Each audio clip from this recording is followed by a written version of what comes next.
Assalamualaikum warahmatullahi wabarakatuh.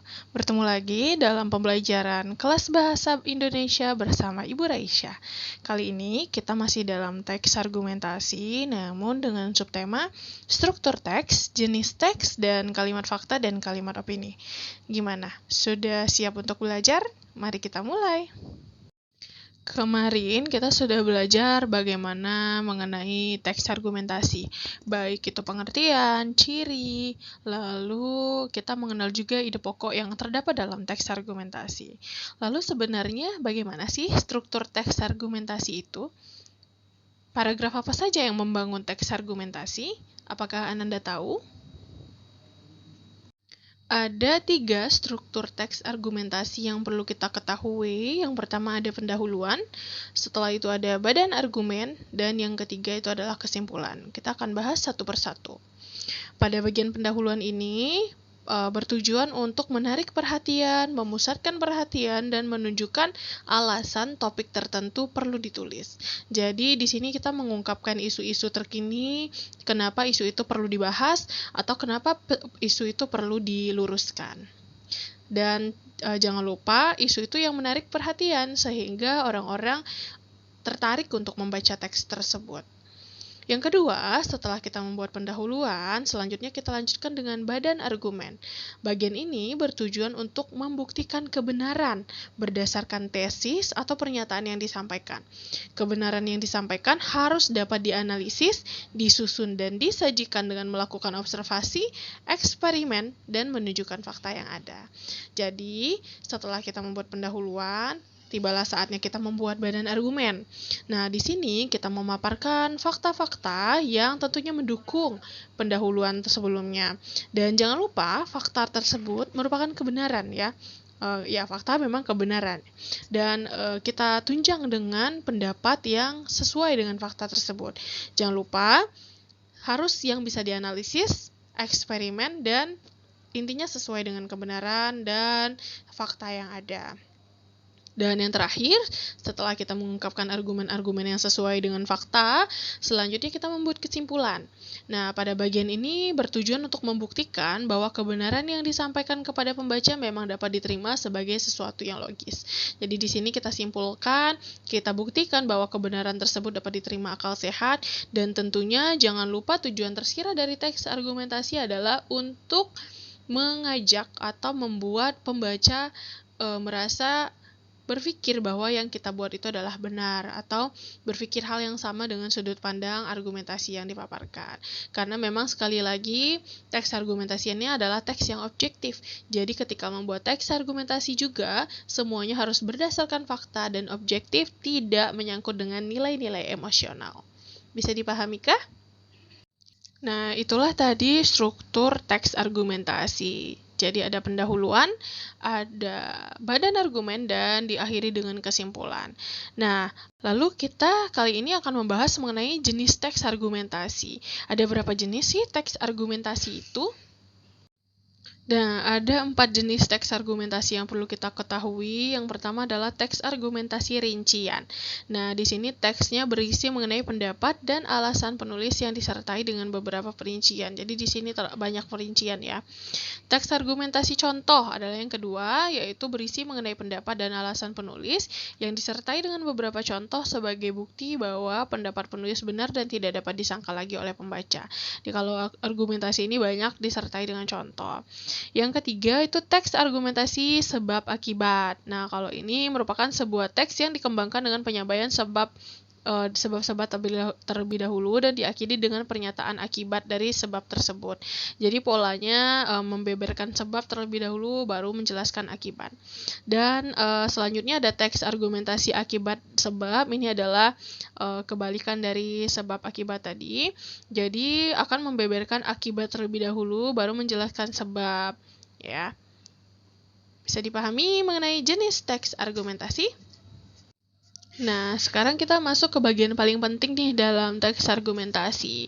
Kenapa ini bagian yang paling penting? Karena sebenarnya dalam teks argumentasi itu terdapat fakta dan opini.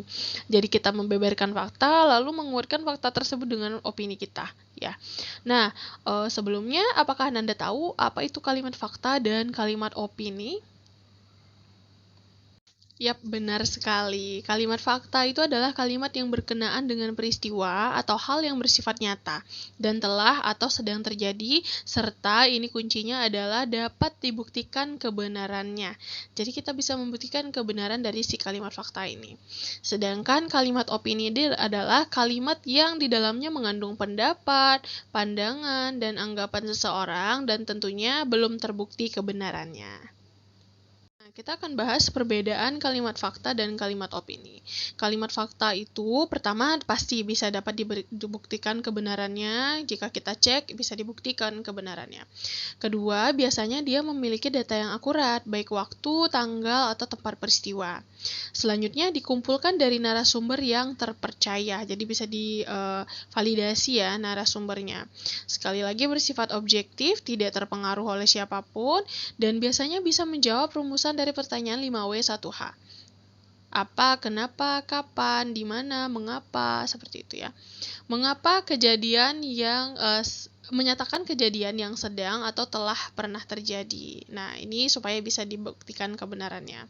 Sedangkan kalimat opini biasanya ini bersifat subjektif karena tergantung orangnya atau tergantung sudut pandang seseorang dan biasanya disertai dengan pendapat, saran, dan uraian yang menjelaskan.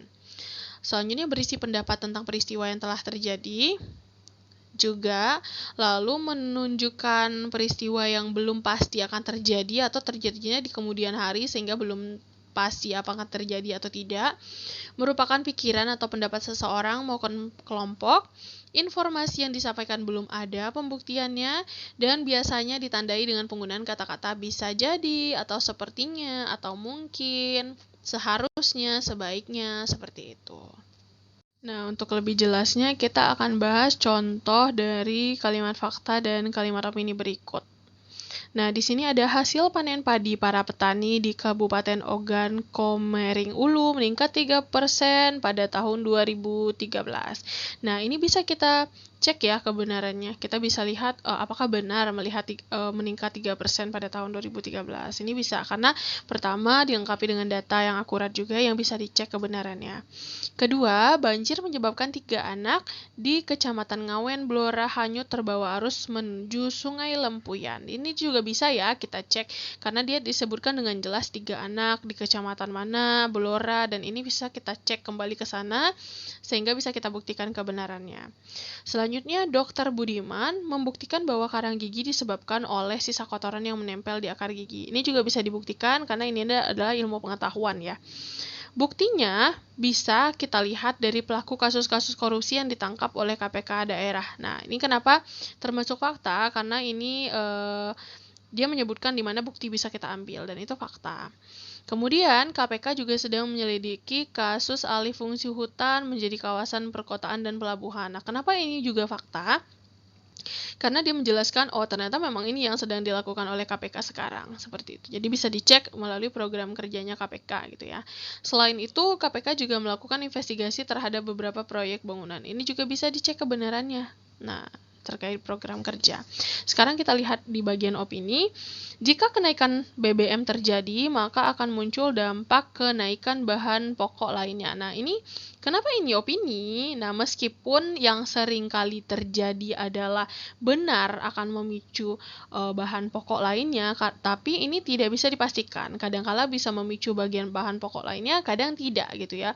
Maka dari itu, ini bersifat opini seseorang karena tidak bisa dibuktikan kebenarannya.